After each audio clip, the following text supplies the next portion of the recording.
Film diawali dengan memperlihatkan sekelompok teroris yang menyabotase sebuah operasi nasional, di mana mereka meminta agar pemerintah dapat memberikan uang tebusan 300 juta dolar jika ingin personil operator tersebut selamat.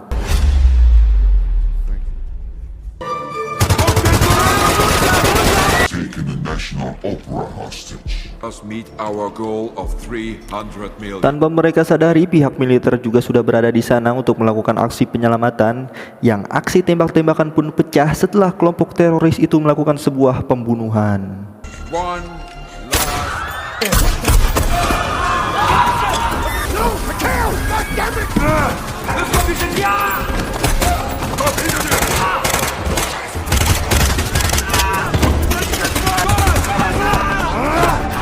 Dan ternyata teroris itu juga memiliki orang dalam, di mana dia berhasil membunuh seorang komandan yang memimpin penyergapan tersebut.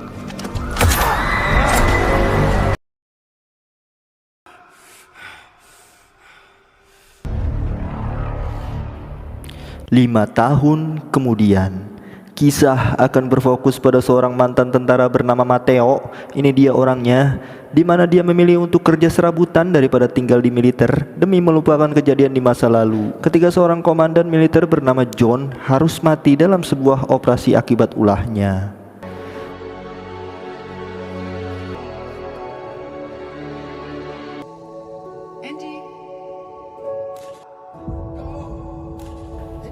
Dengan berbekal gaji yang sudah dipotong oleh pimpinannya, Matteo pergi mengunjungi istri dari mantan atasannya itu untuk meminta maaf atas kesalahannya di masa lalu.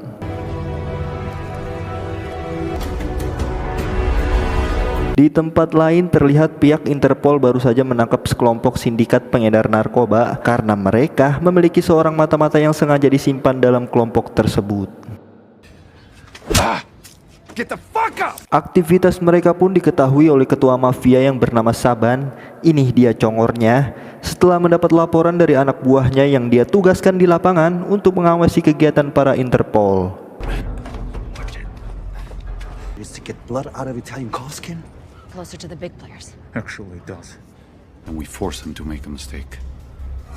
Dia adalah Paul, seorang pimpinan di sebuah perusahaan investasi yang tengah membujuk beberapa orang untuk berinvestasi perusahaannya dengan dalih akan mendapatkan keuntungan berlipat ganda jika mereka mau berinvestasi di perusahaannya tersebut.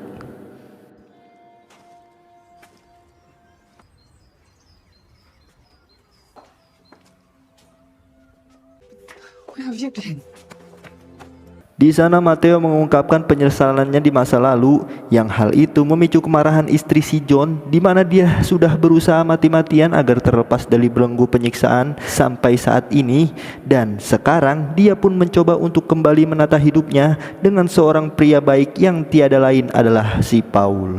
What kind of brother does that? Sorry. Merasa bersalah dengan perkataannya, Helena pun segera menyusul keluar untuk mengajaknya menginap selama beberapa hari karena mengetahui bahwa Matteo tidak memiliki rumah untuk ditinggalinya selain rumah ini.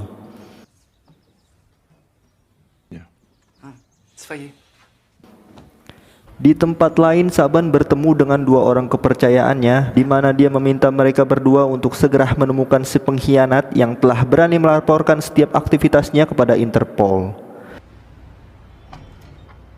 Paul yang baru pulang dari perusahaannya tersebut itu pun dibuat bertanya-tanya tentang sosok raksasa yang tengah bermain dengan putrinya, di mana Helena menjelaskan bahwa pria itu merupakan sahabat mantan suaminya yang sudah lama meninggal. Kedatangan Paul menyadarkan Matteo yang tengah melamun tentang masa lalunya, di mana percakapan mereka teramat sangat singkat sehingga dia bisa melanjutkan kembali lamunannya yang sempat terganggu oleh si Paul barusan. Melihat secari kertas yang dibuat Helena membuatnya tersadar, sehingga Matteo pun memilih untuk tinggal lebih lama dengan aktivitas baru, yakni mengasuh anak Helena dan peliharaannya.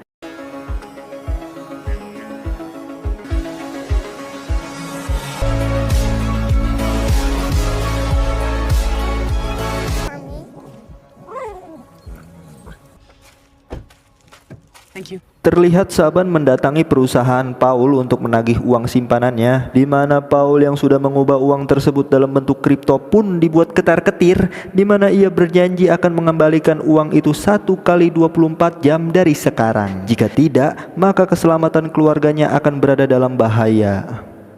I'll get it fixed, but you wouldn't have any issues. This your family? God, that is a handsome. Setelah keluar dari kantor Paul, terlihat salah seorang mata-mata dari Interpol tengah mengawasinya dari kejauhan, yang tanpa si mata-mata sadari, ternyata itu semua merupakan sebuah jebakan karena pihak Saban juga tengah berada di sana untuk menangkap dan membunuhnya. Di rumah, Paul yang terlihat gelisah dan banyak pikiran pun mencoba untuk tetap terlihat tenang supaya Helena tidak mengetahui masalah besar yang tengah menimpanya, sehingga dia pun bisa fokus mencari solusi tanpa ada pihak yang mengganggu pikirannya.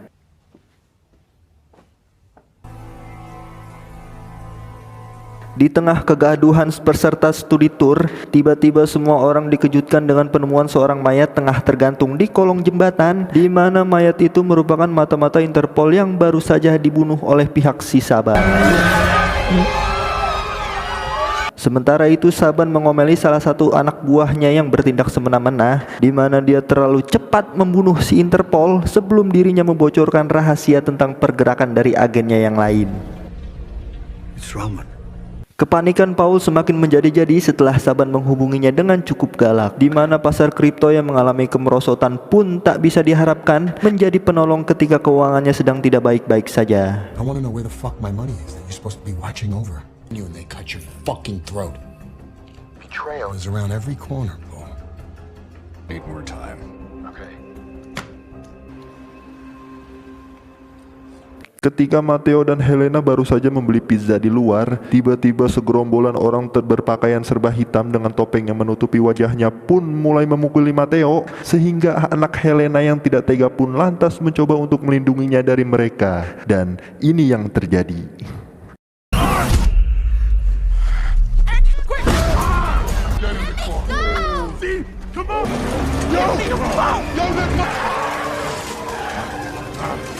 We have to split up.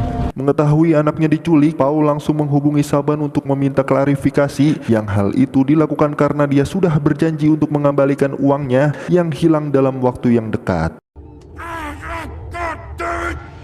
Dengan sekuat tenaga, Matteo tetap mencoba untuk mengejar para penculik tersebut yang meskipun tidak sampai menyelamatkan itu, tapi setidaknya dia berhasil membunuh 2 anak buah Saban dan mengurangi jumlah kekuatan orang yang nantinya akan dilawannya.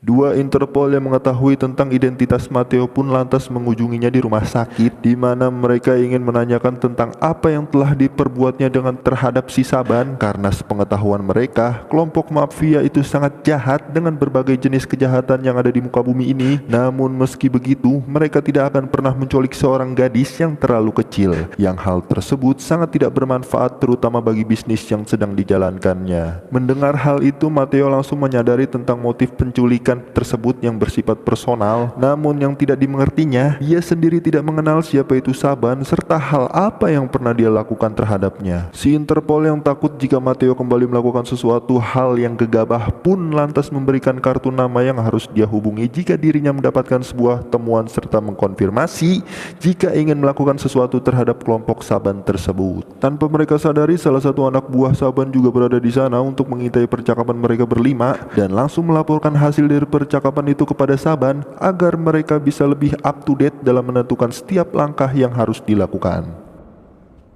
I mean, it's actually not a bad idea. Melihat mahakarya ciptaan anak Helena langsung membuatnya bernostalgia, di mana sebelum John meninggal dia pernah menunjukkan Matteo sebagai ayah baptis dari anaknya, yang jika sampai terjadi sesuatu kepada si John, maka Matteo lah yang bertanggung jawab untuk menjaga keselamatan keluarganya. Tak ingin mengecewakan almarhum atasannya, Matteo lantas mengambil barang milik si John yang tersimpan di lemari, di mana dia meminta bantuan Helena untuk memberitahu tentang sandi kombinasi yang disuaminya gunakan untuk mengunci senjata miliknya di dalam sebuah koper. Setelah memberitahukan angka kombinasi dari koper tersebut, si Paul lantas mencoba untuk menghentikan Matteo yang hendak menuntut balas dengan mengatakan bahwa Saban merupakan orang yang berbahaya serta mempunyai sindikat lain yang berada di negeri Gajah Putih. Mendengar hal itu, bintik-bintik kecurigaan pun mulai muncul dalam benak Matteo, di mana Paul sangat mengenal jelas sosok si Saban ini yang besar kemungkinan dialah orang yang bertanggung jawab atas penculikan anaknya sendiri. Dengan sedikit desakan, akhirnya Paul mengakui sebuah perbuatannya yang berimbas kepada anak mereka, di mana Matteo yang sangat marah pun menyuruhnya untuk menghubungi Saban dengan mengatakan bahwa dirinya sudah memiliki uang untuk ditukarkan dengan nyawa anaknya. I've been screaming. How much? Huh? You're gonna bring it to me. All of it. I will. Setelah mendapat semua yang dibutuhkan, Matteo lantas menggasap mobil milik si Interpol pria, sekaligus memberikannya tugas untuk menjaga keselamatan Helena dan suaminya di dalam rumah. Mengetahui itu hanyalah tipuan, maka Saban hanya mengirimkan beberapa krocok-kroconya untuk bertemu dengan Matteo, yang pertemuan mereka terbilang cukup singkat setelah anak buah Saban menganggap remeh sosok yang ada di depan mereka. Make a trade. The money for her. Bring her. He's not gonna die. Look at the ox. Comes here thinking he's going.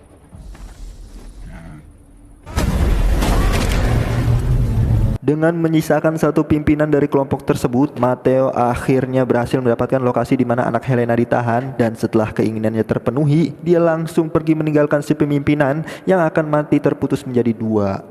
I'm gonna ask once.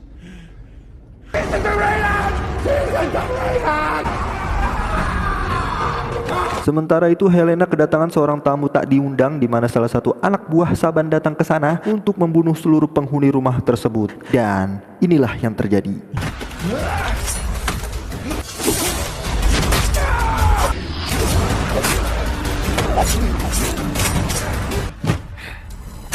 Paul yang lepas tangan atas segala kekacauan yang ditimbulkannya pun harus mati di tangan anak buah si Saban ketika dia hendak melarikan diri dengan mengambil semua keuntungan demi kepentingannya dirinya sendiri. He's a bit of an asshole, isn't he?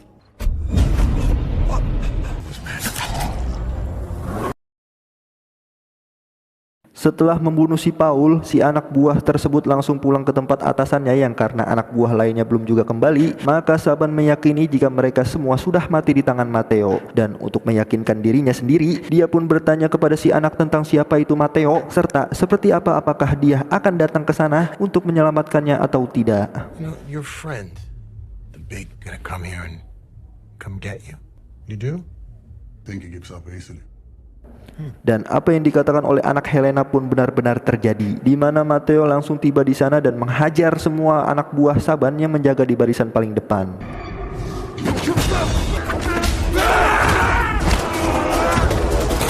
Matteo pun dibuat kelabakan dengan musuhnya yang terus bermunculan, di mana kedatangan si Interpol wanita sangat-sangat membantu sehingga mereka berdua bisa mengimbangi pertarungan meski kalah jumlah sekalipun.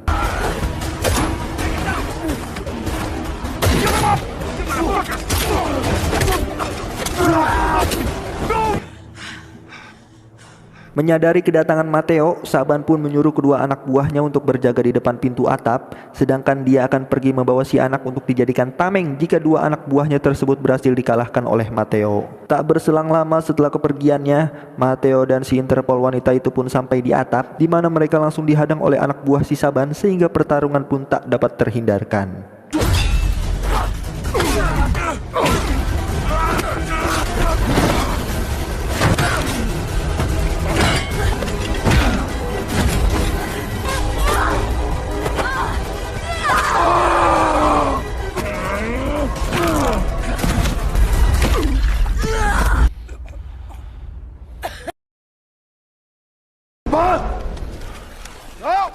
Tak butuh waktu lama bagi Mateo untuk menemukan Saban dan si anak, di mana ketegangan mulai terjadi ketika Saban dihadapkan dengan dua pilihan antara membunuh Mateo atau membunuh seorang anak yang dibawanya. Namun karena dirinya berpikir terlalu lama, membuat Mateo yang sebenarnya tidak punya pilihan pun mendapatkan sebuah celah ketika si anak menggigit tangannya yang menahannya. Dan inilah yang terjadi.